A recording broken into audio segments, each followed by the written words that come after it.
దేవునికి స్తోత్రం కలుగును గాక. పిల్లలందరికీ నూతన సంవత్సర శుభాకాంక్షలు అందరికీ తెలియజేస్తున్నాను. మరి హ్యాపీ న్యూ ఇయర్ అని అంటే 100 మందిలో 10 మందికే హ్యాపీ, మిగతా 90 మంది గుండె నిండా బాధతో కూడా మనం హ్యాపీ న్యూ ఇయర్ చెప్పామనుకోండి, హ్యాపీ న్యూ ఇయర్ అండి అంటే.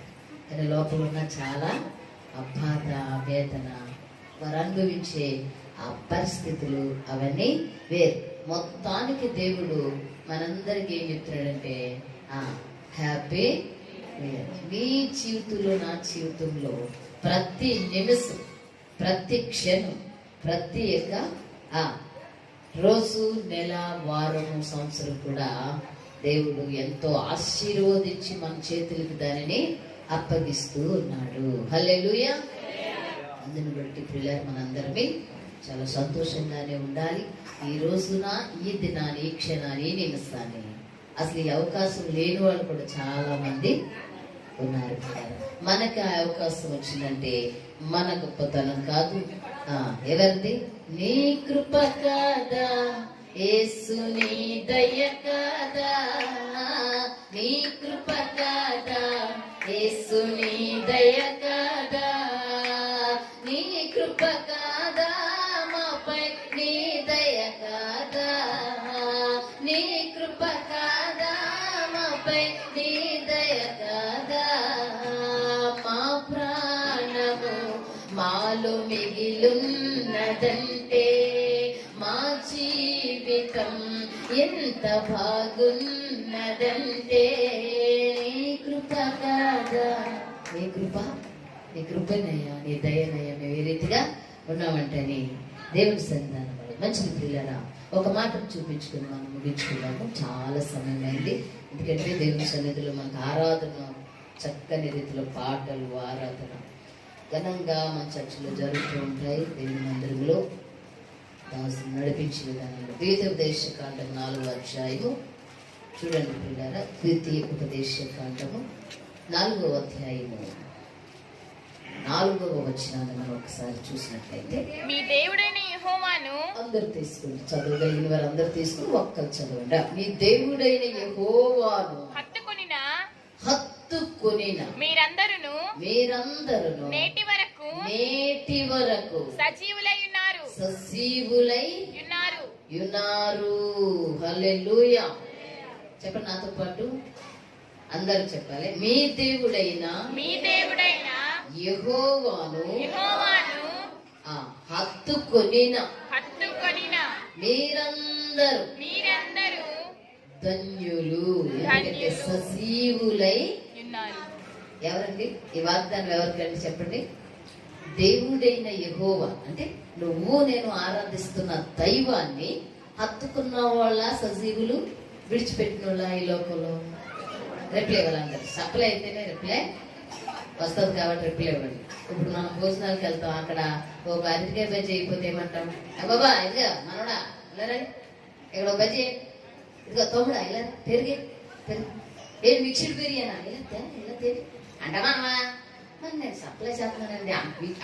వాటి కంటే రుచికరమైనది 10 నిమిషాలు మాట్లాడుతున్నాం. అయితే 1 గంట 5 గంటల 1 గంట 40కి మనం ముగించేసుకుందాం. హల్లెలూయా. ప్రియులారా, దేవుడైన యెహోవాను హత్తుకొనిన మనమందరము. హత్తుకొనిన అంటే ఏంటండి? వారానికి ఒకసారి ప్రార్థన కాదు, నెలలో ఒకసారి మందిరంలో కనపడ్డం కాదు, సంవత్సరానికి ఒకసారి కనపడ్డం కాదు. హత్తుకునిన మనమందరము ధన్యులు లేదా సజీవులుగా ఉన్నాము అని అంటే కనుక ప్రియులారా, ప్రతిరోజు ఎవరిని హత్తుకోవాలి చెప్పండి? ఎవరిని హత్తుకోవాలి చెప్పండి? యెహోవాను, మనం ఆరాధిస్తున్న దేవుణ్ణి, మనం అనుసరిస్తున్న దేవుణ్ణి, మనం ఆధారపడిన ఆశ్రయ దుర్గాన్ని మనం హత్తుకున్నట్లయితే నిన్ను ప్రతి విషయంలో కూడా సజీవులుగా, సజీవురాలుగా, క్షేమంగా కాపాడుతారు. ఇంకో విషయం చెప్తాను, మనం ఆలోచించే ఆలోచనలో కూడా సజీవంగా వాటిని మారుస్తాడు. హల్లెలూయా. దేవునికి స్తోత్రం కలుగును గాక. అపవాది ఈ లోకంలో ఏం చేస్తాడంటే హత్తుకోనివ్వడు, వాక్యాన్ని హత్తుకోనివ్వడు, చక్కని పాటలను హత్తుకొనివ్వడు, చక్కని శాసనాలను హత్తుకొనివ్వడు. మొత్తానికి ఏం చేస్తాడంటే యెహోవాని హత్తుకోకుండా చేస్తాడు. అవునండి, హత్తుకోకుండా చేస్తాడా? చేస్తాడండి. చాలా ఉంటాయి కదా మన జీవితంలో. కొంతమంది మిక్కుటమైన శ్రమ వచ్చినా దేవుడిని విడిచిపెట్టరు. కొంతమంది అంటే ఇంత శ్రమకే దేవుడిని పక్కన పెట్టే వాళ్ళు కూడా ఈ లోకంలో చాలా. కానీ ఈరోజు ఎక్కువ నేను సజీవులుగా ఉన్నామంటే యెహోవాని హత్తుకున్నామని కాదు. మరి హత్తుకున్న వాళ్ళే కదండి. హత్తుకునే వాళ్ళు ఈ వాక్యంలో 3 రకాల మనుషులు ఉంటారు. చెప్పండి, ఎన్ని రకాలు? 3 రకాలు. ఇప్పటి వరకు నిలబడిన వారు యెహోవా వాక్యాన్ని హత్తుకున్నారు. రెండవ రకం ఏంటంటే హత్తుకోలేని వాళ్ళని కూడా దేవుడు ఉంచుతాడు. ఎందుకు? వచ్చే సంవత్సరం అయినా నన్ను హత్తుకుని నాతో కలిసి జీవిస్తాడు నా కుమారుడు, జీవిస్తాడు నా కుమార్తె, అవకాశాన్ని ఇస్తాడు. మూడవ రకాన్ని ఏంటంటే ఒక టైం పెట్టేస్తాడు. ఇంకా ఆయన వాళ్ళకి ఏం చేస్తాడంటే దేవుడు ఒక సమయాన్ని నిర్ణయం చేసి హత్తుకుంటాడా అని ఎదురు చూస్తారు, హత్తుకుంటాదని ఎదురు చూస్తారు. చూసి ఏం చేస్తాడు? టప్ అంట. అందుకే వాక్యంలో ఎన్నిసార్లు గద్దించినను లోబడిన వాడికి హఠాత్తుగా, ఏమాత్తుగా చెప్పడము, హఠాత్తుగా. అమ్మ రేపు ఏమండమ్మా, కరెంటు పోయిన సగం బల్బులు కొట్టమ్మా, నవ్వండమ్మా. హల్లెలూయా, దేవునికి స్తోత్రం. ప్రియులారా, యెహోవాను హత్తుకున్న మీరందరూ నేటి వరకు అంటే మనం అనుకుంటాం ఈ రోజే అనుకుంటాం కాదు. భూమి మీద మన ఆయుష్ దినాలు 70 సంవత్సరాలు.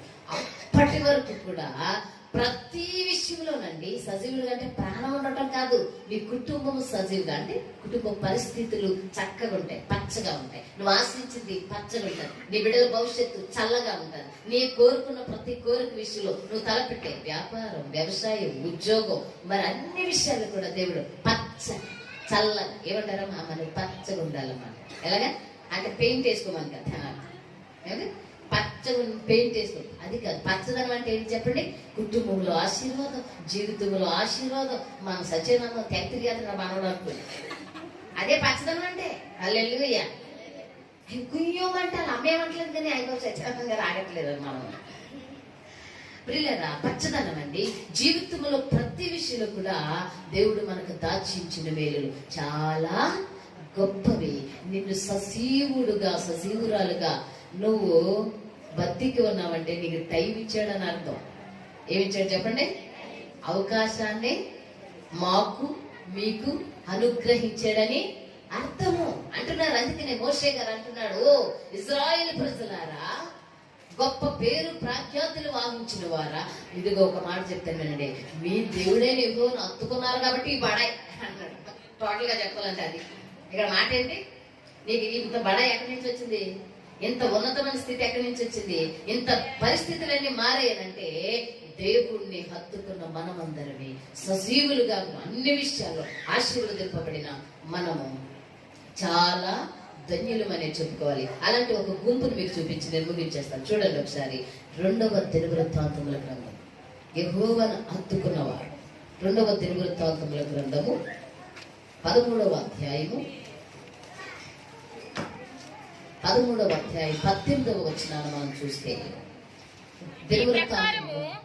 అందరు తీసుకోవాలి. ఈ ప్రకారము అందరు గమనించాలి ఈ మాటని. ఈ ప్రకారము ఇశ్రాయేలు వారు ఆ కాలమందు తగ్గింపబడిరి గాని యూదావారు తమ పితరుల దేవుడైన యెహోవాను ఆశ్రయించిన హేతువు అంటే కారణము చేత. అమ్మా ఏంటి నీ పరిస్థితి ఎంత బాగుందంటే, ఏమండి నేను జీవితంలో ఒక మంచి ఆలోచన తీసుకునేటప్పుడు 1కి 100 సార్లు ఆలోచించి తీసుకున్నానండి. అందుకనే నా జీవితం ఎంత బాగుందండి. ఏంటి కారణం ఏంటి? ఈ ప్రకారము ఇశ్రాయేలీయులు తగ్గింపబడడానికి, యోధావారు సజీవులుగా ఉండడానికి కారణం ఏంటి అంటే తనను ఆరాధిస్తున్న దేవుణ్ణి వాళ్ళ హత్తుకుని విడిచిపెట్టలేదు. హల్లెలూయా. ఈ ప్రకారము అంటే ఏంటనుకున్నారు? వీళ్ళకి వచ్చిన శ్రమ ఏంటనుకున్నారండి? వాళ్ళ మీదకి 8 లక్షల మందితో యుద్ధానికి వచ్చేసారండి. వీళ్ళు సుత్తే 4 లక్షలు. చెప్పండి, చెప్పండి ఒకసారి. అయిపోయిందండి, వాక్యం అయిపోయింది. ఎంతమంది వచ్చారండి? 8 లక్షల మంది ఎక్కడ? 4 లక్షల మంది ఎక్కడ? యోధావారి మీదకి అంటే స్తుతి, వాక్యము, ప్రార్థన, పరిశుద్ధత, ఆరాధన, సంవత్సరానికి 52 వారాలు ఆదివారం మందిరంలో కనపడి ఉపవాస ప్రార్థనలో కొనసాగిన ఈ యోధావారి జీవితంలో 4 లక్షల మంది. ఎంత? 4 లక్షలు. కానీ ఇజ్రాయేలు వారు అధికారం నాశించి, ధనాన్ని నాశించి, మనుషులు నాశించి, కాలాన్ని వ్యర్థపరిచి, యెహోవాను విడిచి, సమస్తాన్ని విడిచి, వారి యొక్క దుర్బల జీవితంలో బ్రతుకుతూ మనుషుల మీద ఆధారపడుతూ ముందుకు కొనసాగిన వారేమో 8 లక్షల మంది ఈ యోధా వారి మీద. యోధా అంటే అర్థం చెప్పండి, తెలిసిన వాళ్ళు చెప్పండి. యోధా అనగా ఏంటి? ఇజ్రాయెల్ అంటే ఇది తెలియదు మనకి, తెలియదు నాన్నగారు. అది సంఖ్యాకాలం ఉంటుంది, ఇంటికి చూసుకోండి. ఇజ్రాయేల్ వారంటే యోధా వారంటే. ఇప్పుడు చెప్పండి, స్తుతి గొప్పదా ఆశీర్వాదం గొప్పదా? స్తుతే గొప్పదే. ఒక రాజుగారు చెప్పాను కదా ఇది వరకు, ఒక రాజుగారు 3 పనులను పెంచి 3 పెట్టెలు ఎదురుగా పెట్టి, ఈ 3 పెట్టెల్లో బంగారము, వజ్రాలు, ఆ డబ్బు ఉంది, అట్టుపండు అన్నాడంట. అట్టుపండు అంటే వాళ్ళు 3, ఇద్దరేమో 2 అట్టిపోయారంట. ఏంటి? డబ్బు, వజ్రాలు పెట్టి అట్టిపోయారంట. 3వ పెట్టు ఉంది. రాజుగారిని ఎత్తిపోతున్నాడంట 3వాడు. ఎందుకురా నన్ను ఎత్తిపోతున్నావు, దెబ్బరానే పడిపోతాను, అసలే నేను లావు, నువ్వేం బక్కడికి నన్ను ఎత్తిపోతావు అంటే అంటాడంట రాజుగారు. వాళ్ళేమో పెట్టెలో ఉన్నదే తీసుకున్నారు, కానీ నిన్నెందుకు ఎత్తిపోతున్నానో తెలుసా? నీ దగ్గర ఇంకా పెట్టెల కంటే ఇంకా చాలా ఉన్నాయి కదా, అందుకే ఎత్తిపోతున్నానంట. హల్లెలూయా. చూడండి, వీళ్ళు పిల్లరా గమనించండి, ఇశ్రాయేలు ప్రజలు సమస్తాన్ని నమ్ముకొని అసలైన వాడిని, ఆధారమైన వాడిని విడిచిపెట్టేశారు. యోధ అనగా స్తుతి, ఆరాధన, వాక్యం చదివి దేవునితో హత్తుకున్న వీరు దేవుని హత్తుకుని నందున 4 లక్షల మందితోనే ఫైటింగ్. 8 లక్షలు అంటే సకాని సగం ఎక్కువ. కాని ప్రియులారా, అక్కడ ఏం జరిగిందంటే, ఎంత గొప్ప దేవుడవో దేవా, నీవెంత గొప్ప దేవుడవో దేవా, ఎంత గొప్ప దేవుడవో దేవా, నీవెంత గొప్ప దేవుడవో దేవా, ఎన్నికలేని మమ్మురు నీవు, ఎన్నికలేని మమ్మురు నీవు, నేటి వరకు సజీవులుగా ఉంచినావయ్యా, నేటి వరకు సజీవులుగా ఉంచినావయ్యా, నేటి వరకు సజీవులుగా ఉంచినావయ్యా, నేటి వరకు సజీవులుగా ఉంచినావయ్యా. అందుకే వందనం, అందుకే స్తోత్రము, అందుకే వందనం, అందుకే స్తోత్రము, అందుకే వందనం, అందుకే స్తోత్రము. ఎంత గొప్ప దేవుడవో దేవా, నీవెంత గొప్ప. హల్లెలూయా అని పాడేస్తున్నారండి వీళ్ళ పాట. ఏమని? ఈ ప్రకారము ఆ కాలమందు ఇశ్రాయేలీయులు తగ్గింపబడిరి గాని, అంటే 8 లక్షల మంది ఓడిపోయారు గాని, 8 లక్షలు ఓడిపోయారు గాని 4 లక్షల మంది ఏం చేశారంట? ఎంత గొప్ప దేవుడు పాడేస్తున్నారండి. యుద్ధము యెహోవాదే. సూపరం. ఈ యుద్ధం యెహోవాదన్న పాడేటప్పుడు మీరే యుద్ధానికి వెళ్ళిపోతున్నారు, అంత గొప్పగా పడతారండి. ప్రియులరా, ఎంతమంది? 8 లక్షల మంది ఓడిపోతే 4 లక్షల మంది జయముంది. వారి బిడ్డలను, వారి భర్తలను, వారి భార్యలను, వారి సంసారాన్ని, వారి ఉద్యోగాలను, వారి వ్యాపారాలని, వారి యొక్క సమస్త కలిగిందంత పచ్చగా, చల్లగా, ఆశీర్వదింపబడి చక్కని రీతిలో సంతోషంగా, ఆనందంగా, ఆహ్లాదకరంగా ఉన్నారు. అంటే యోధా వారు ఏం చేశారంటే ఒక్క మాట మీకు చూపించేసి నేను వచ్చేస్తాను. ఒక మాట యోధా వారు ఏం చేశారో మీకు నేను చూపిస్తాను. చూడండి, అదే 13వ అధ్యాయము 14వ వచనం. యోధా వారు తిరిగి చూచి, 14వ వచనం అందరూ అండర్లైన్ చేస్తారు. యోధా వారు తిరిగి చూచి, యోధులు తమకు ముందును వెనుకను ఉన్నట్టు తెలుసుకొని యెహోవాకు ప్రార్థన చేసిరి. యెహోవాకు ఏం చేశారంట? ప్రార్థన చేసిరి. యాజకులు బూర ఊదిరి. యెహోవా. అదేంటి వాళ్ళు చేసింది ఏంటంటే, ఎంత జయము కలగడానికి, ఎంత ఆశీర్వాదం కలగడానికి, ఏ బిడ్డకైతే నువ్వు ఉద్యోగం రావాలని, ఏ బిడ్డకైతే నువ్వు వివాహం త్వరగా అవ్వాలని, ఏ బిడ్డల విషయంలో గర్భఫలం కావాలని, ఏ విషయంలో అప్పులు తీరాలని, లేకపోతే పొలం పండాలని, వ్యాపారం బాగోవాలని, లేకపోతే మేము అందరం విడిపోయాం కలవాలని, ఏ విషయం అయితే నువ్వు దేవుని సరిగా అడుగుతున్నావో ఆ విషయంలో దేవుడు విజయం ఎందుకు ఇచ్చాడంటేనంట, వీరు వెనక్కి తిరిగి చూశారంటే. ఎక్కడికి చూశారు చెప్పండి? వెనక్కి తిరిగి. ఎందుకంటే పని పాటలేదంటారా? ముందు అపాయం వైపు చూసి, శోధన వైపు చూసి, ఇబ్బంది వైపు చూసి వాళ్ళు ఏం చేశారండి బాబు అనలేదు.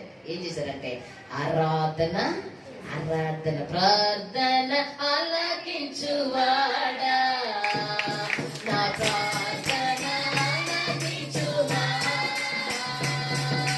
ప్రార్థన ఆలకించువాడా, ఓ నా ప్రార్థన.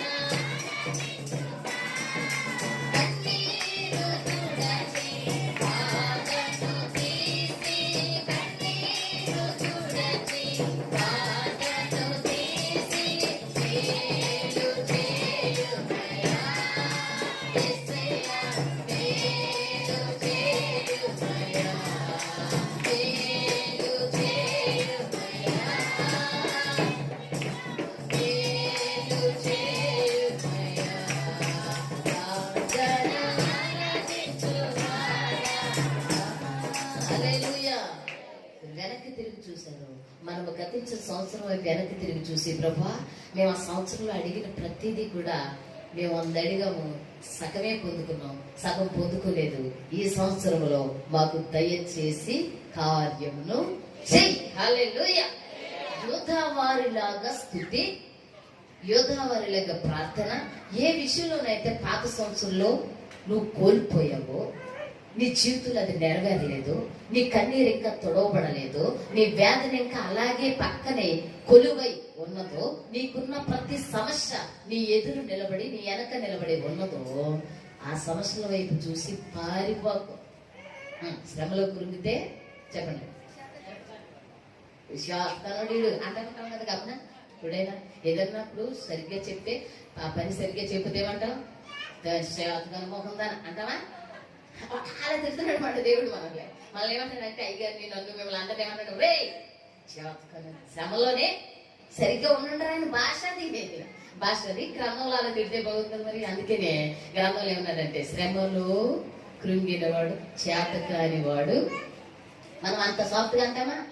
పాపకు శ్రమ వచ్చింది, పాపం చేతకాండాలను అనం. మనం పాపం బాబుకు శ్రమ వచ్చింది, చేతకానులాగా అనం. నేత్ర మొక్కవాడు, గెంజిదాకా మొక్కవాడు అని చెప్తుంది మా ఊళ్ళో. కాబట్టి నేను మారుమాసం మా అమ్మమ్మ నేర్పించిందంటారు, గెంజిదాకా మొక్క అదొకటే తిడుతుంది, ఇంకేం తింటుంది. గేదాకా లేవా మరి నేను ఎనగారు మీకు కదండి, నాకు బాగా తెలుసు కదా మీకు. ఏ దాకా లేదా నేల బిందుతో పోసలేకపోయావంటే నీకు అలాగ ఉంది, పెళ్ళవని నీకు ఉంటుందని. హల్లెలూయా. ఇంటికి ఎలా తింటున్నాను? చింతపడి తెలియదంట, ఎందుకని చింతపడికి గెంజిదాకా మొగానికి. ప్రియులారు గమనించండి, వెనక్కి తిరిగి చూసి నీ బిడ్డ జీవితంలో కార్యం ఆలస్యం దిగులు పడకు.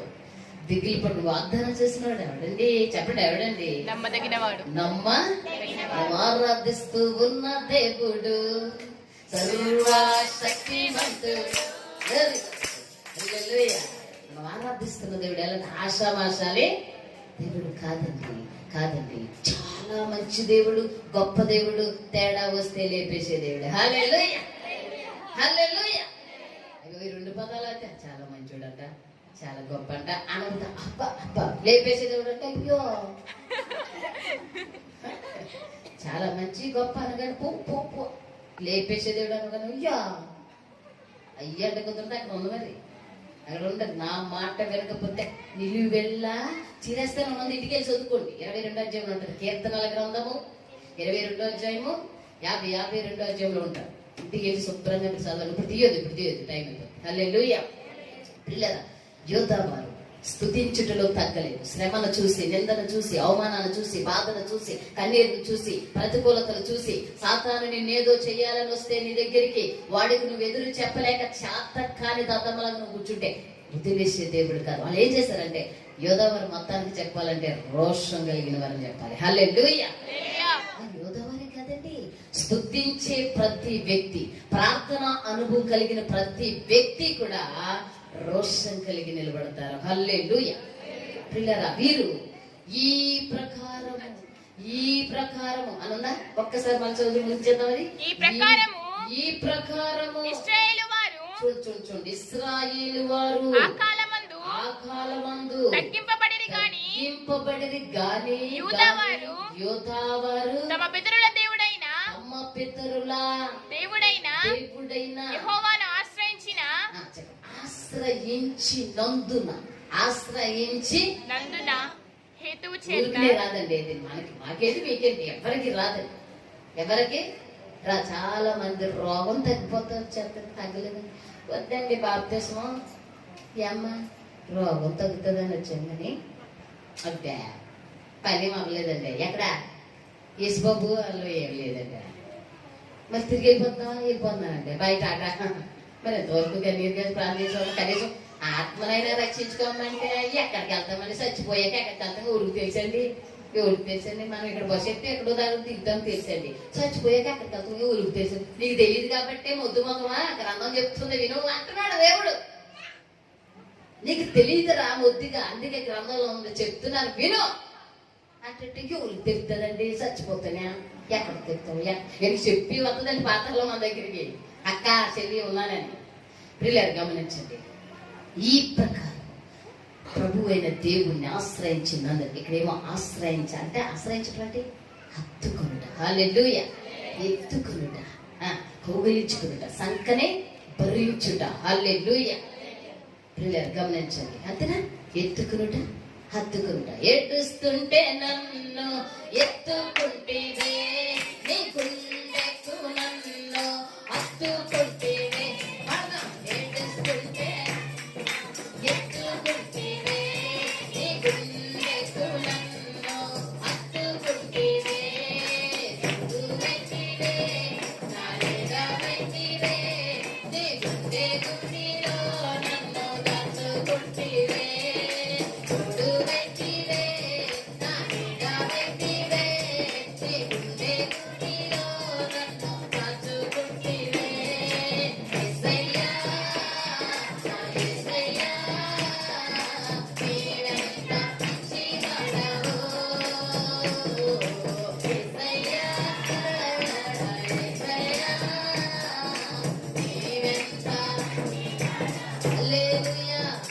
ఈ పాటలో నువ్వు ఎంతో మంచివాడుగా ఎందుకు పెట్టానో తెలుసండి.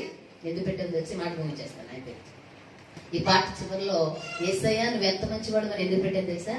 ఏడుస్తుంటే నన్ను ఎత్తుకుంటేవే, నీ గుండెకు నన్ను. బాబా ఇప్పుడు పక్కోళ్ళు ఏడిస్తే మనం ఏం చేస్తాం చెప్పండి? చెప్తాము ఏడాలి ఏడాలి ఏడాలి ఏడా ఈడేడాలి అంతే ఈడేడాలి. మనుషులు మనం అంతేనా? మన స్వభావం ఏంటి? ఏడుతున్నావా? ఏడాలి. ఒకప్పుడు అదే కదా ఏడు బాగా ఏడు. ఏంటి పేరు ఇబ్బంది అమ్మాయి బాజరి. మనుషుల స్వభావం. నష్టపోయావా? సూపర్ బాజరి. మనుషుల స్వభావం. అదే దేవుడు అంటే అమ్మాయి ఏడుస్తున్నావు. ఏరా నేను లేనా నీకు? నేను లేనా? కలువరి శిలువలో నీ కొరకు ప్రాణం పెట్టాను. మనుష్య రూపంలో నీ కోసం పుట్టి భూమి మీదకి వచ్చింది.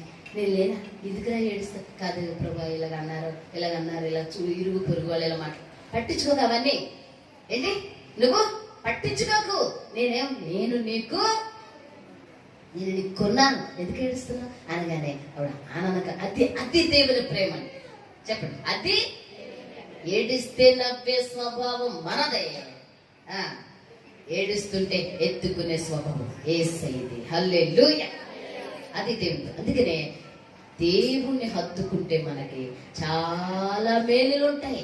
యోధావారు చక్కని రీతిలో ఎన్ని శ్రమలు వచ్చాయి, ఎంత బిళ్ళపిచ్చేవారు ఇజ్రాయేల్ ప్రజలు. 8 లక్షల మంది, 4 లక్షల మందితో నువ్వేం చేస్తావు? మన జీవితంలో కూడా అలాంటి ఎదురవుతూ ఉంటాయి. నీ స్థితి ఎంత, నీ బ్రతుకు ఎంత, నువ్వు ఒక్కడవేం చేయలేవు, ఒక్కదాన్ని ఏం చేయలేవు. దేవుడు ఏం చేసేస్తాడే నీకు, దేవుడు ఏం చేశాడు, మనుషులందరూ దేవుడు ఏం చేసేస్తాడే నీకు అంటా ఉంటారు.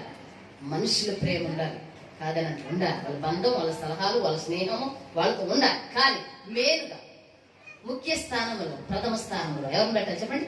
దేవుని పెట్టుకుని ఆయన హత్తుకుని ఉంటే ఎప్పటికీ నిన్ను నీ కుటుంబాన్ని ఆయన విడిచిపెట్టాడు. హల్లెలూయా. 2025 సంవత్సరంలో ప్రియులారా, నీ పట్ల దేవుడు ఒక ప్రణాళిక కలిగి ఉన్నాడు. యోధా వారిని హెచ్చించినట్లు నిన్ను హెచ్చించబోతూ ఉన్నాడు. యోధా వారిని ఆశీర్వదించినట్లు నిన్ను ఆశీర్వదించబోతున్నాడు. యోధా వారిని కన్నీరు తుడిచినట్లు నీ కన్నీరు తుడవబోతున్నాడు. నిన్ను స్థిరపరిచి నీ తల ఎత్తబోతున్నాడు. హల్లెలూయా. ఎంతమంది నిన్ను చూసి నవ్వి తలలు గూర్చి హేళన చేసి నీ బతుకింతే, నీ కుటుంబం ఇంత అయిపోయింది మీ చరిత్ర అన్నారు. వాళ్ళ ముందు దేవుడు హెచ్చించబోతున్నాడు. ఎప్పుడు?